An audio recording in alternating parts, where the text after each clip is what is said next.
Ladies and gentlemen, boys and girls, children of all ages, welcome to the 2015 Daytona Speedweek's review.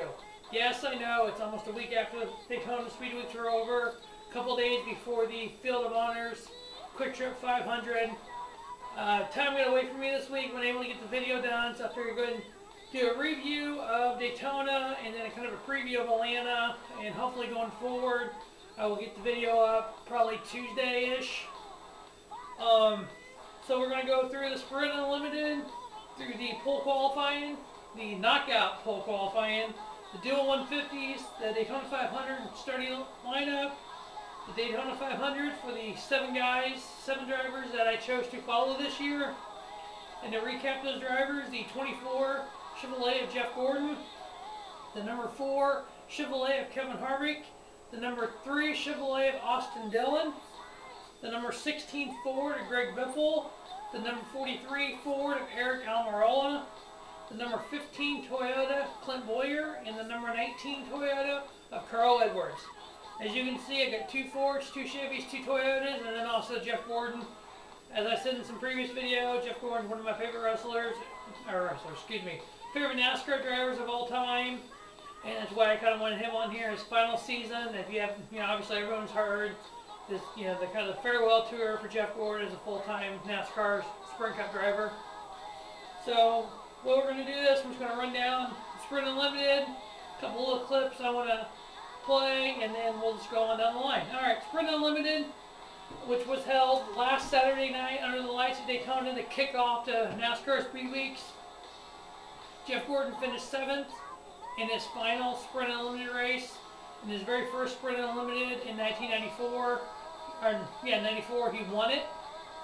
It was then called the Busch Clash and later called the Bud Shootout. Kevin Harvick finished 11th. Carl Edwards was 3rd. Austin Dillon 17th. Greg Biffle 14th. Eric Almirola 18th.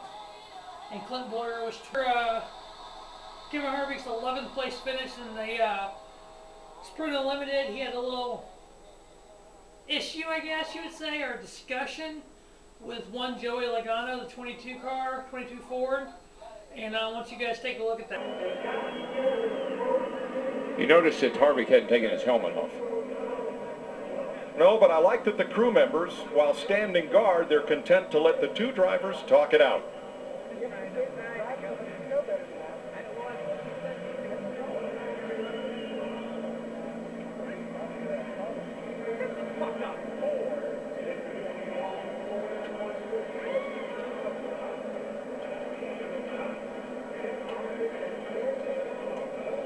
That'll be the end of that for now. By the way, Logano was pulled away by a member of his team. Matt Kenseth will head for victory lane, and here is the cause of the upset between Joey Logano and Kevin Harvick. Yeah, when I said that I thought Harvick's car might be aerodynamically challenged getting into turn 3, I thought that's what put it up the racetrack. But I think you can see, a lot like what Jamie McMurray was talking about, my car don't turn so good, my rear wheels are off the ground.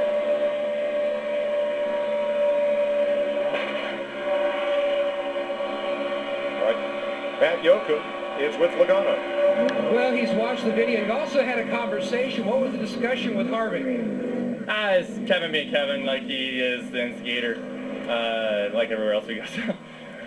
New Year, same stuff. But, it's trying to help, really, to be honest with you. We had a run, and I keep pushing, and apparently his car was tight. I was doing the same thing with the 78 all night, and it was working.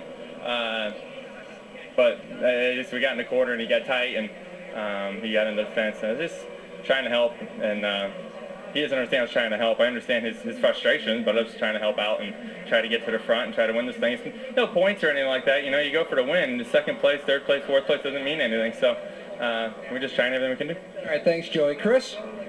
Well, Kevin Harvick not happy with the 22 pushing you up into the wall there, and it got pretty heated. What did you say to Joey? I just told him I didn't appreciate it. You know where you can push and how you can push and how far you can push, and you can't push them all the way into the corner up against the fence. So just proud of my Jimmy John's guys. They fixed the car and did everything they needed to do. It was a hell of a race tonight, but just really dumb driving there at the end. So you got to be aggressive, but you still got to use your head. You can't just detach it and lay it on the floorboard. Yeah. Obviously, Kevin Harvick and Joe Logano having words there. Hey, Joe Logano, I'm sorry, but you can't say fuck off on national television. But yeah, so that obviously I'm going to carry forward probably one of the rivals in NASCAR right now. I will say there are 4 drivers in NASCAR that I absolutely hate. Kyle Busch, Brad Keselowski, Joey fucking Logano, and Denny Hamlin. Those are the only 4 drivers in NASCAR that I absolutely fucking hate. Alright, on to pole qualifying. Obviously the new knockout style qualifying the NASCAR used last year at a few races. First time at Daytona. Personally, not a fan of it. I like to watch these teams go out, 2 laps, boom, you know, the fastest in 2 laps is the fastest lap out of 2 is your pole qualifier. Watched it for years, enjoy that style qualifying. Absolutely hate the knockout style. As for my drivers, Jeff Gordon was on the pole, fastest speed in Daytona. Jimmy Johnson was alongside number 2. The front row was set after pole qualifying. Everybody else had to go through the duels. Kevin Harvick was 27th fastest. Austin Dillon was 8th fastest. Greg Biffle was 12th fastest. Eric Almirola was 15th fastest. Clint Boyer, that Toyota kind of struggled at 39th fastest. And Carl Edwards, with that new team with Joe Gibbs Racing, they had to either qualify on speed or in the duel. Thankfully for that team, they qualified 6th fastest overall. So they guaranteed themselves a starting spot in the 500. There's a couple drivers that didn't really appreciate the knockout qualifying. Ryan Newman and Kurt Busch. A couple interviews you guys take a look at. Can you describe just how frustrating trying to work yourself in to go to the next round? I wouldn't say it's frustrating. I mean, the frustrating part is just dealing with this whole system, which makes no sense whatsoever. So it's hard to stand behind NASCAR when everybody I talk to up and down pit road doesn't understand why we're doing this. So it's maybe I need to be sat down and educated a little bit, but it was not what we wanted for our Caterpillar Chevrolet, no doubt, but we also avoid the next 2 crashes that come in qualifying, which should never occur. Thank you, Ryan. Thank you. Chris? Well, Kurt Busch, part of that shortened first group, and Kurt, obviously disappointed you're not going to move on, but what kind of pressure does this mean for Thursday?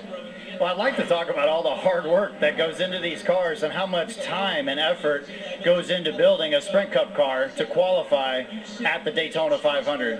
And we're a lot of smart people here. There's drivers, there's owners, there's NASCAR, and we got to find a better system. I mean, so much hard work goes into these cars, and then you have this roulette wheel for qualifying. It doesn't seem like it's the proper system, but hey, it is what it is, and we could be here smiling, getting belted up, going back out for the second round. But just want to thank all my guys for all their hard work, and Haas Automation, Chevrolet, Monster Energy, State Water Heaters, all of our sponsors. We should just take the cars as we build them in the off season, unload, pass tech, and then go qualify 1 car at a time, 4-lap average. That would really give a sense of pride to putting effort towards building a car to qualify for the Daytona 500 instead of just shaking up bingo balls. Yeah, wow, how about that interview from Kurt Busch there? Tell you, that's obviously before he got suspended by NASCAR. That was Sunday, the week before the 500.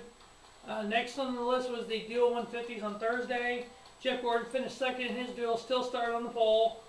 Kevin Harvick finished 6th in the first duel. Eric Almirola was 20th in the first duel. Clint Boyer was 5th in the first duel. Austin Dillon finished 15th in duel number 2. Greg Biffle was 4th in duel number 2. And Carl Edwards finished 3rd in duel number 2. After duel number 2, Danica Patrick and Denny Hamlin had a little run-in. Before you guys take a look at that, like I said a few minutes ago, there's 4 drivers I hate. Kyle Busch, Brad Keselowski, Joey Logano, and Denny Hamlin. So far we've seen Joey Logano have an issue with the driver. Now we're going to see Denny Hamlin have an issue with the driver. And Brad Keselowski crashed in the Sprint Unlimited. You see a theme here. You see why I don't like these guys. They're arrogant assholes who fucking cause problems on the track and blame everybody else for it. So once you take a look at Denny Hamlin and Getting into it, post-race. Hey, Mike, send it out to you. What's going on? Well, this is a very heated discussion between 2 drivers who've had 2 run-ins this week.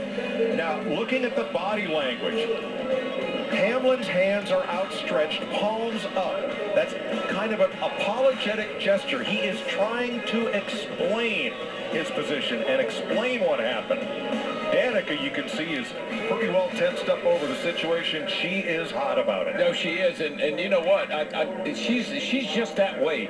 This young lady is intense. She's aggressive, and she doesn't like what's happened to her. She got wrecked twice by that guy, by Denny Hamlin, and she's letting him know about it. Now that's a consoling gesture. Hamlin is trying to explain to Danica and to others who are near the conversation. That other person, Hamlin's looking at Tony Stewart, trying to explain to her car owner. But Danica has made it into the Daytona 500 with a bit of help from Kurt Busch and a bit of drafting help there. Nice job by both of those Stewart-Haas drivers. Well, that helps. It takes a little bit of sting away. She made the race. That took a little sting away. Darrell, let's look at it one more time from the Goodyear blimp. It was Denny. It's just so reminiscent of what happened to Joey Logano and Kevin Harvick in the Unlimited. He gave her a tap in the wrong spot. Right there is right where the car is as loose as it's going to get getting into that corner. He tapped her just a little bit, and around she went. Wouldn't take much right there. You could do it, Larry. If you could reach out there with your finger and touch that car at that point, it would go around. And there is the first bit of the conversation. And eventually they talked it out. Matt Yoakum? And Danica Patrick has made her way over to the side of her 10 car, and Danica's walking us through what happened in her conversation with Denny. So I'm not sure which microphone I'm talking into here. You know, first and foremost, the GoDaddy car's in the 500, and that was what we wanted to accomplish today. Kurt, my teammate, was great help at the end. I went high, and he was right there with me, and we got a finish out of it.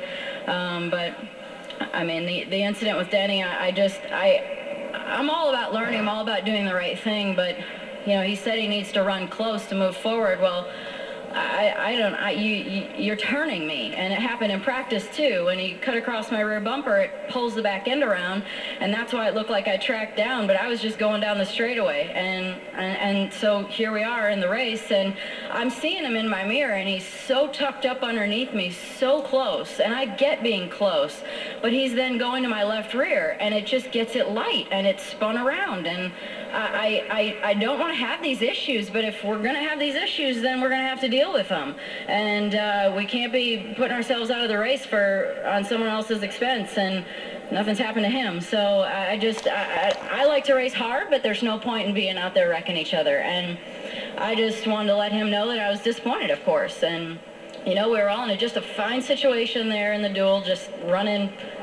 I don't know, we were probably 8th or so, 7th. I don't know, we were running fine, and there's just no reason to get it to the point where it turns the car. So, but ultimately, you know, 10th, and we're in the 500, and stress is off. Now the other stress is on. Wow, that was interesting, wasn't it? Oh my gosh. All right, let's run through the rest of the speed weeks. Daytona 500 qualifying, Jeff Gordon started on the pole. Kevin Harvick started 11th, Austin Dillon started 30th, Greg Biffle started 8th, Eric Almirola started 33rd, Clint Boyer started 9th, and Carl Edwards started 6th. And then the finish of the 500, as we know, Joe Logano won. Unfortunately, I don't like him. Kevin Harvick finished 2nd, Clint Boyer was 7th, Greg Biffle 10th, Austin Dillon 14th, Eric Almirola 15th, Carl Edwards 23rd, and Jeff Gordon 33rd in his final Daytona 500. His very first 500 he finished 5th. His last one he finishes 33rd. In his first 500 he drafted with the 3-day, and at the last lap Dale hung him out in the draft, and he finished 5th. In his last Daytona 500 he gets involved in an accident. With the 3 car of Austin Dillon. I seen the irony of it. The first Daytona 500 he raced the 3 and he got hung out by him, and the last he got taken out by him, the 3 car. So, alright, the Infinity Series, which was Saturday, Ryan Reed in the 4th for Jack Rouse Racing got his very first Infinity win. Congratulations to him. Chris Boucher finished 2nd in a Rouse Racing Ford, so got a 1-2 finish for Rouse there in the Nationwide Series. Ty Dillon was 3rd, Austin Dillon 4th, and Brad Keselowski was 5th. In the Camping World Truck Series, we had another first-time winner, Tyler Reddick in a Ford. So Ford was able to sweep the weekend at Daytona, the 500, the Infinity Race, and the Camping World Truck Race, which congratulations to Ford. And Toyota won the Sprint Unlimited, and Chevy won both duels. Tyler Reddick getting his first win in the 19 truck. Eric Jones getting the second place in the 4 truck. Scott Legacy Jr. third place in the 20. Austin Terrello, I believe that's how you say it, number 29, finishes 4th. And Ray Black Jr. finished 5th in the 07 truck. To the news of the weekend, obviously we all know, unfortunately, Kyle Busch broke his leg, his right leg and left foot in the Infinity accident in the 54 Monster car. Not a big fan of Kyle Busch, but I feel horrible that he had an accident like that and got hurt. I never want that for any driver to get hurt like that. It's just so sad. And I like rooting against him and all, but I don't want him to get hurt. I mean, I can't wait till he gets back. You know, if anybody out there takes a look at this and knows Kyle Busch or something, best wishes to you, man. Hope you get back on the racetrack soon. I love rooting against you, but you know, I want you out there at least so I can root against you. His brother Kurt getting suspended indefinitely by NASCAR for domestic abuse. I applaud NASCAR on that. It needed done. Any man that's going to hit a woman, like I've said in the football videos, is a piece of dirt, piece of douchebag, dirtbag, asshole. Never put your hands on a woman. I don't care who you are. That's just, you're not a man with that. You're just a fucking piece of garbage. Kyle obviously was one of the favorites to win. He was 26 to 1 odds to win the championship this year, and that goes by the wayside now. Kurt Busch with a 51 to 1 odd to win the championship, which I care.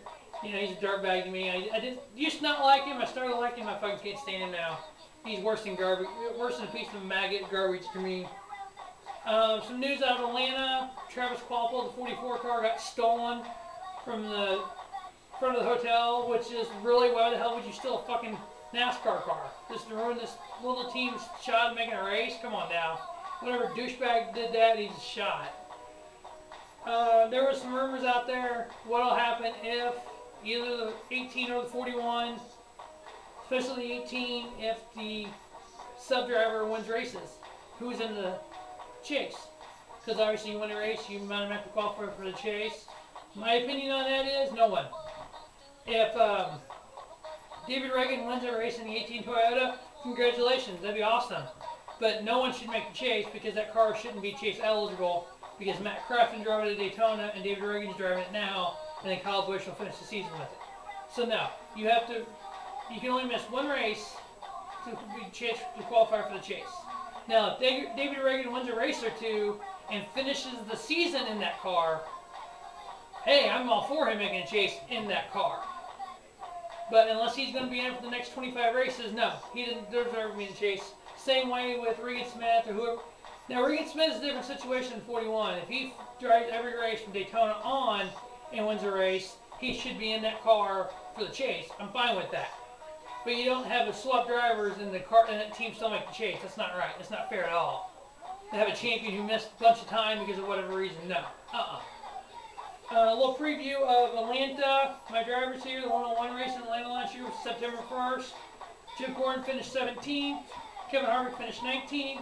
Austin Dillon was 24th. Greg Biffle 10th. Eric Almirola 9th. Clinton Boyer 38th. And Carl Edwards was 5th. Hopefully, like I said, going forward, I'll get these videos up, kind of review the last week, preview the next week, coming up on Tuesday, Wednesday. One week, a whole another week, hopefully. As always, stay tuned to Robert Sports Show for the NASCAR Spotlight videos. The next one should be up this weekend. Will be the second all-time winningest driver, the Silver Fox, David Pearson. Stay tuned for Major League Baseball video about the scandals, NFL videos, about their recent suspensions and domestic abuse and all that I want to do. Baseball preview and all that coming up. As always, stay tuned to Robert Sports Show for any WWE news, some New Japan that's on Access TV. There's a New Japan series, their first time airing in the United States. I'm going to probably do a video about that after the series is over. And obviously some WrestleMania stuff coming up in the next few weeks because WWE WrestleMania is next month. So a lot of stuff coming to Robert Sports Show, Major League Baseball, preview. So as always, subscribe to Robert Sports Show. Stay tuned to the videos. Keep watching. Keep commenting. Have a spiffy Friday night and enjoy the Atlanta Field of Honors Quick Trip 500.